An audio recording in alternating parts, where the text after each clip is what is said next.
நாகை செம்பியன் மகாதேவியில் கனமழை காரணமாக கூரை வீட்டின் பக்கவாட்டு சுவர் இடிந்து விழுந்து விபத்து உண்டாகியுள்ளது.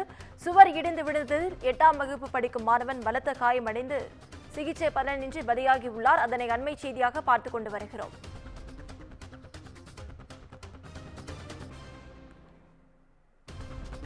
இதுகுறித்த முழு விவரங்களை வழங்க செய்தியாளர் கந்த பழனிவேல் நம்மோடு இணைப்பில் காத்திருக்கிறார். கந்த பழனிவேல், வணக்கம். விவரங்கள்.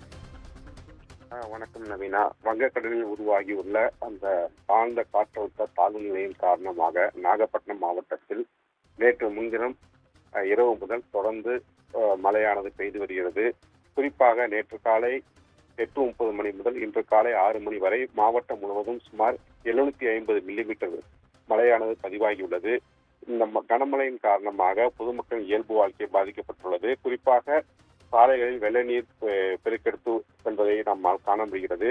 இந்த நிலையில் நாகை மாவட்டம் வேளாங்கண்ணி அடுத்துள்ள செம்பியன் மகாதேவி வல்வன் தோப்பு பகுதியைச் சேர்ந்த முருகதாஸ் என்பவரது மகன் நேற்று இரவு வீட்டில் ஒதுங்கிக் கொண்டிருக்கும் போது வீட்டின் பக்கவாட்டு சுவர் இழுந்து விழுந்து பரிதாபமாக உயிரிழந்துள்ளார்.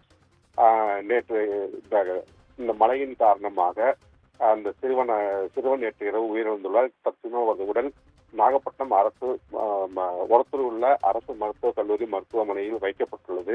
இது தொடர்பாக வேளாங்கண்ணி போலீசார் வழக்கு பதிவு செய்து விசாரணை மேற்கொண்டுள்ளனர். நவீனா, விவரங்களுக்கு நன்றி கந்த பழனிவேல்.